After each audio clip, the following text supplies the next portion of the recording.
Hello everyone, it's your lovely Abbie Dagrin, and welcome back to my channel, lovelies. Today I'll be continuing a series on my channel that deals with Chiron placement, and today I'll be doing one on the Chiron in Virgo. I'll be speaking on what a Chiron placement means, and then I'll be explaining what the wound is in Virgo, and lastly, how to heal that wound. So please stay tuned for the rest of my video, lovelies. If you have not yet become a part of the Abbie Dagrin family, then this is your calling to do so. Please make sure you hit that subscribe button and that notification bell so you know when I upload videos on the daily. Please make sure you are able to hit that like button because I know you guys will love this video. And last but not least, please make sure you share this video with everyone you know, whether it's your friends, your family members, your enemies, anyone who has a Virgo, Chiron, or anyone who loves his content. Last but not least, please make sure you are purchasing from my Gaia Beauty. We have great products and they are 100% cotton, so not only are they comfortable, but they are natural. So please make sure you purchase, and everything will be linked in the comment section. Now let's get right into the video, lovelies. So having a Chiron placement is something that we all have. It's in our chart, and it's close to the end of our chart and everyone's chart. So basically, it represents the emotional and physical pain that someone may go through their lifetime. And with the Chiron, you're also able to see how you will heal these wounds. So these things will always come out time and time again in your life, but being able to heal this wound is something that is very beautiful and something that is very important for anyone with a Chiron, or because we all have a Chiron placement, anyone with this Chiron placement to know how to heal. So first things first, you kind of have to know what the wound is. So if you have a Chiron placement in Virgo or the 6th house, it indicates a wound connected to health, work, and being of service to others. Oftentimes, you may have a struggle with perfectionism and self-criticism, which can lead to challenges regarding health or the workplace. Also, with this placement, it may play out in different ways, so I'm just going to give you a few examples that this may play out for you, lovelies. So one way is a lack of self-care or neglect of your own health and well-being due to prioritizing the needs of others. So maybe you have a tendency to always prioritize other people's needs before yourself. So this is one wound, and it may come from maybe at a young age you were taught to prioritize other people's needs before yourself because it was safer for you to do. And this is something that may be a consistent wound for you. You may have chronic health issues or illnesses that affect your daily life and your ability to be of service to others. So on the flip side with this one is that you may have illnesses that may make it hard for you to be of service to others because of those sicknesses you may have. You may have a fear of failure or making mistakes, and this may lead to anxiety and self-doubt.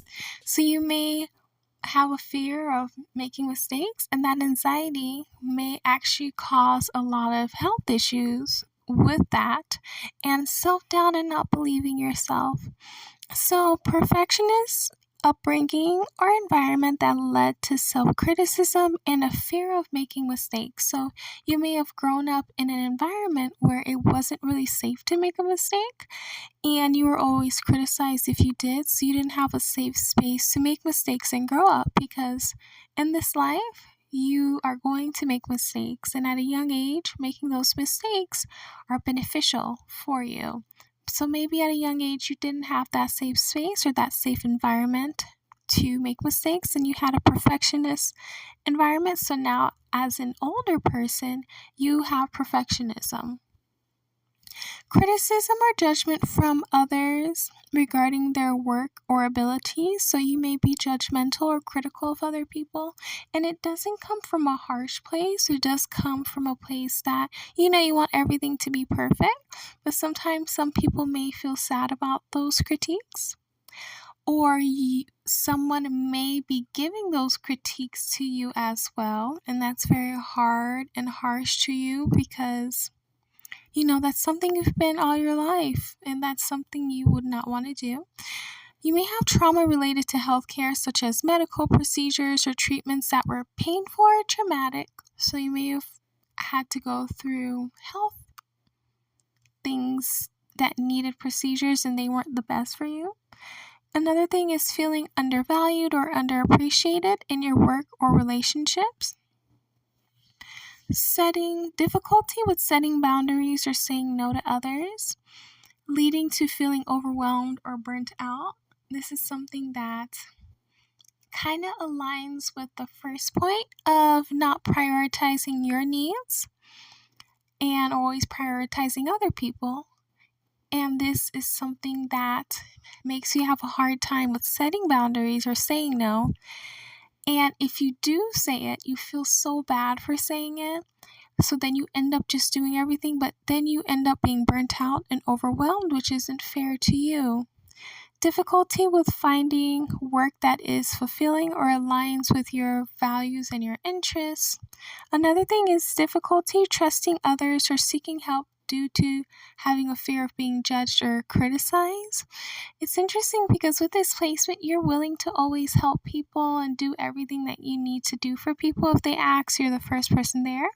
But when it's time for you to ask for help, or when it's time for you to trust in people, you just have a fear because you don't want to be judged or criticized. But you have such a big heart that you would never criticize or judge anyone who needs help from you. So that's something that you may have in yourself, and that's something that we will need to heal, my lovelies. So one way that you can really look at this placement is that having a 6th house placement or a Chiron placement, you're of service to others, whether it's healthcare, teaching, or any form of service-oriented work. You have a strong desire to help others, and you may need to learn to do so without sacrificing your well-being. So even though it is part of your placement to be of service to others and help others, you still need not sacrifice your own well-being, because it's important for you to prioritize yourself, because if you're not good, then other people will not be good. Overall, you need to focus on your self-care, personal growth, and finding a healthy balance between helping others and taking care of yourself. Prioritizing self-care and making time for activities that promote physical, emotional, and mental well-being is a priority for you in order to heal. Seek out work that aligns with your values and interests and allows you to use your skills and talents. Set clear boundaries in your work and personal life, learning to say no when it's necessary, because it's important for you to do. Saying no is not a bad thing, and you are not a bad person for saying no. You are a good person because you know what you can do and what you cannot. Practice mindfulness and self-compassion, learning to embrace imperfection and let go of self-criticism within yourself. Learn new skills or take on new challenges, allowing yourself to make mistakes and learn from them. So being able to make those mistakes that you weren't able to do as a young child is important. Create that space for yourself to make mistakes and learn from them, and you will be great. It's okay to make those mistakes. It's okay to have compassion for yourself. It's okay to not be critical of yourself. Just learn from the mistakes and encourage yourself, and just give yourself that positive self-talk and just continue on. Develop a regular self-care routine that includes eating healthy, exercising, and relaxing techniques. Practice forgiveness both for yourself and others, allowing yourself to move forward and letting go of past hurts. So being able to forgive yourself is a priority, because you probably weren't taught at a young age to forgive yourself. and that may lead to a lot of that self-criticism. But learning to forgive yourself is extremely important for you to know that you are deserving of forgiveness, and forgiving others is another part because it helps you be the person who you need to be. Seeking out therapy or counseling work through past traumas and develop healthy coping mechanisms. So going to therapy, getting that counseling, getting that help that you need in order for you to be the number one person who you need to be for yourself is extremely important and a healthy coping mechanism. So having a Chiron and Virgo in the 6th house placement is very much focusing on yourself and having boundaries and always having that help for yourself and help for others and knowing that you're great. Thank you all for watching my video, lovelies. Please let me know down below. Did you learn more about a Chiron and Virgo in the 6th house placement? Please also let me know down below what your Chiron placement is. And also, please make sure to let me know down in the comment section what other videos you guys would want me to make for the new year. Please make sure you're subscribed to the channel and you've hit that notification bell, you've hit that like button and that share button. Also, please make sure you are subscribed to my other channels and following my other social media accounts. If you would like to support this channel through PayPal, everything will be linked down below in the comment section.